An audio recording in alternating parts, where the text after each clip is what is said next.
All right, afternoon everyone.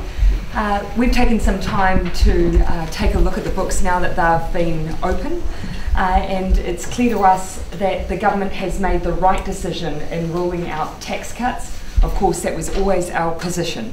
You'll recall that at budget time, we certainly were the only party to vote against tax cuts at that time, because our view was there was such a deficit in social spending, there was not room for any such promises and pledges. I'm pleased to see the government rule that out today. I acknowledge them for doing that. There is still some lack of clarity around whether or not they will in the election campaign put that back on the table. We'd call on them to provide that clarity for voters. Our view is that there is absolutely no room for such pledges at this time, given the investment we need to make, particularly in health, housing and education. We've done an assessment and believe we can absolutely deliver on the policy program that we have constructed. We'll look to next week provide an updated fiscal plan. You'll recall we have released one already, but that will need to be updated on the basis of the numbers that we have today. We'll take a little bit of time to do that, in part because of course we do want that to be checked again by Burl. That was our process the first time, and we will undertake that process again. But as I say, our policy program we absolutely stand by. It is affordable. We will be able to deliver it within what the government has announced today, and it is our intention to demonstrate how we'll do that in the coming days and weeks. As for the remainder of our policy program, there are elements that I won't be drawn on today because of course we'll be leaving them to be announced further down the track, as is the prerogative of a political party during an election campaign. So you'll see some of our intent in the coming days and the coming weeks. Grant. Just make a few comments about the pre-fu itself. I think what we see here is a government that is continuing to drift along. We see here a reduction in GDP forecasts. GDP per capita is still very low. Productivity is virtually flat. Wages this year will not keep up with the cost of living. So we have an economy here where unfortunately the government doesn't have a plan to lift that productivity, doesn't have a plan to actually turn around what's happened with wages. That said, we as a government believe that we will be able to do that by investing in skills, making sure that we support research and development better, making sure that small businesses get access to capital, making sure that we invest in regional development. The government has effectively stood alongside population increase and decided that that is a plan for sustainable growth. We simply don't believe that. How much of your revised plan will be changed because of that drop-off in forecasts, particularly, or forecast surplus, particularly 2019? And fundamentally very little. I made it clear from the very beginning there are a couple of policy areas I wanted to put some extra emphasis on. They included housing, health, education. Not all of those were spending commitments, and some of those I had a range of options available in my mind and in the team's mind that we might opt for. So very little in that sense has changed for us from seeing what we've seen today. Keeping in mind, of course, we have different fiscal headroom because of our position on the tax cuts, so that does make it possible for us to deliver on the spending commitments that we have. So well, you'll be expecting that they would be better though, would you? Oh, I was hoping that the outcome for New Zealanders overall would be better. When you look at exports, unemployment, wage growth, and particularly productivity, all of us should have expected better than what we've seen here. I was talking about the surplus I know you forecast, so weren't you expecting those to be better?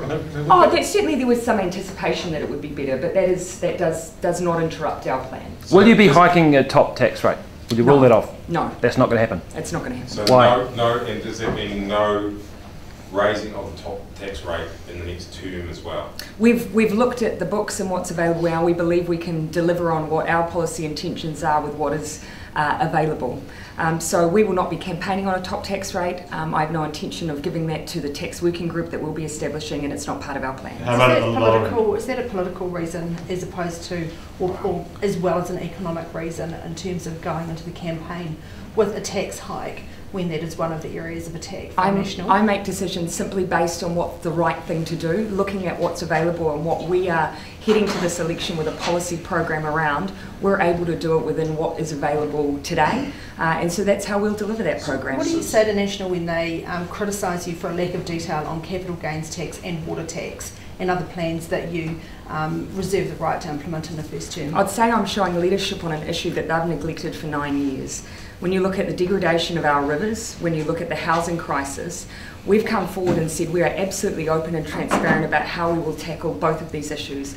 I would call on the National Party to do the same around their agenda and plans. What about debt? Are you looking at running borrowing more to facilitate any of these policies than you otherwise would have in your recent fiscal plan? No, we're not. As you know from our fiscal plan, we have a slightly slower debt track repayment than the national.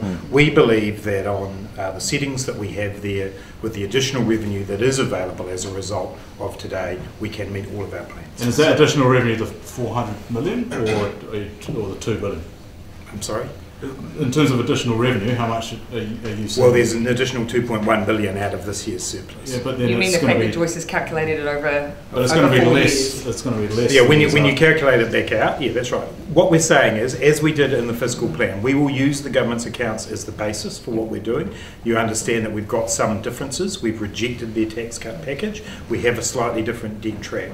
We believe with all of those three things together today, we can meet all of our Will plans. Labour be announcing policies to help people on lower incomes this election? We've announced a range already, and I would use this as a chance to remind people that our families package was substantially different from the government's. Under our calculations and our plans, 70% of families would be better off under our package, but at the same time we free up 400 million from the top 10% who are receiving tax cuts that we didn't believe were necessary or a priority at this time. So in terms of a more progressive taxation system, we're waiting now for the tax work. Our progressive taxation system is in part delivered by using the tax credit regime and working for families, and that's exactly what we've already produced. So Stephen Joyce, clarity from Grant what you were talking about before that, what you've got left to spend. Are you looking at spending some of the 2.1 billion that's actually in the year to June, of course? How much of the 2 billion of the slower debt reduction have you got left to spend? And are you adding the 300 to 400 million on top of that? I know it's a multi-pronged question. It's a very multi-pronged question. The answer to the question is essentially yes, and you'll see that in the fiscal plan. You'll see that in the fiscal plan as to how we do that. But let's bear in mind, whichever way you cut it, there is additional revenue today that there wasn't yesterday. But how much of the 1 billion have you got left to spend? Well, you'll see that when the fiscal When plan was- comes out. Will you be able to bring forward the promise for free 3 years of tertiary education on the numbers from today?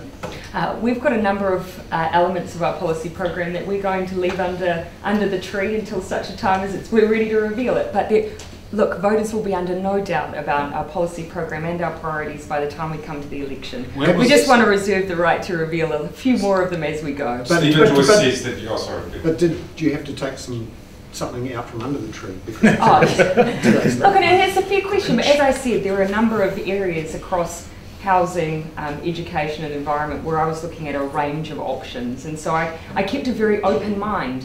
Look, we had to make sure that whatever we did, we were able to fully cost it, we were able to demonstrate that we were going to be responsible fiscal managers. That meant from the outset, I needed to keep an open mind on what would be possible and what wouldn't. Some of those things we've held back till we could have a chance to look at the books and then announce exactly what we're going to do and exactly how we'll pay for it. I'll be happy to talk in a little bit more detail about what some of those options were at the time that we announced the policy. But have you got fewer options now than you had 3 hours ago? Oh, well, there was an expectation that the government may have that the books would have produced something better than we were at now, but we hadn't firmed up a precise direction because we needed to wait and see what was possible. But this is the first time you've taken top tax rate specifically off the table, isn't it? Yes. So that must have changed as a result of what's happened 3 hours ago. No. As I said, I always was leaving room for us to take a look at what the government books would look like before we made that decision. We've made the decision we can maintain all of our priorities within what's available. Stephen Joyce says that there's no room for a major promise, say for instance in the tertiary education space, without Labor having to raise income tax or borrow more. That's what Stephen Joyce said. And of course, the Minister would say that. My pledge to voters is that everything we do will be fully costed. There will be no question in people's minds as to how we will fund absolutely every commitment we make.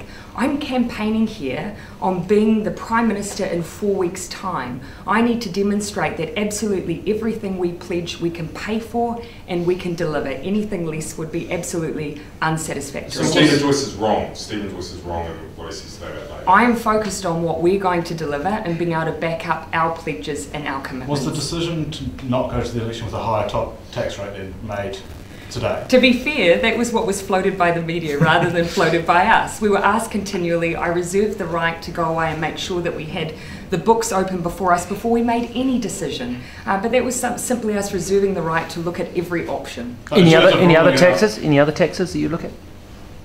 Sorry, any other taxes that you consider? No, at the moment we're pretty much transparent on what our program is, and you know that from the fact that I'm even saying that we will, in government, instigate a tax working group. And I do want to again point that out. That is full transparency from Labor on this issue. We've been very clear with voters about what our intentions are in this space, and it's a request that I would make on the National Party to do the same. And there's a contrast here too with the National Party, who went into the 2008 election saying they would not increase GST, then had a working group, the result of which was an increase in GST. What we're doing is being transparent. Yes, so that transparency, and to be very clear, Jacinda Ardern, if you become Prime Minister of New Zealand, you will not raise income taxes in your first As I've term. said again, we are not campaigning on an increase in taxes for personal income, and it is not part of our plans. But that decision was made today, like the actual hard decision. My decision to tell you that came today. So when was your decision? But of course, no, again, that was something that really was a question that was put to me several times. It was never a hard and fast part of our policy program. I simply came into the role of leadership 3 weeks ago. I wanted the ability to look at the books, to keep a range of options on the table. Some were never particularly serious, some were. But I'm taking the option today of being absolutely open about where we're heading. Has it changed to GST We have to still on get the to a table speech. for the 1 minute to working go, group? thanks. Is a change to GST on the table for the working group? No. Apart from the tax working group, are you going to campaign or flag any other taxes? In our fiscal plan, you will see that as it was released, there is another revenue stream within there. And some speculation was a tourist tax. A small revenue stream in there. Our fiscal plan stands, and we'll put out a revised version next week. So I have to actually go and speak at Business New Zealand in just a few moments, so just a quick heads up about What that. is your message to students, parents of students, or people who are focused on tertiary education in this country and are looking for some kind of help from the Labor Party on the campaign trail? What is your message to those people? Can you afford it? Will you still do it? Look, my message is that, as I've already highlighted, housing, education, the environment, these were some of our key priority areas. We still have policies to announce in these areas, and we'll be doing that in the very near future. Voters will be under no question as to what we hope to do and will do as a government. Will there be financial help for tertiary students? Can you still Hey, imagine as a child you unwrapped all of the Christmas presents before Christmas too. Stephen Joyce has indicated Labor plans are going to move to have more tax cuts in 2020. Do you think that's responsible? Sorry, that he's going to move to, yeah. And that's the question that we're putting to National today, is we're being absolutely transparent and upfront about our plans. If it is in fact the case that the government is not intending to produce further tax cuts, we would congratulate them on that, because we're not in the position to be able to do that when we have the deficit in our social infrastructure that we have. But if in fact they are leaving a little bit of wiggle room, then we'd ask them to be transparent before election day. All right, thanks everyone.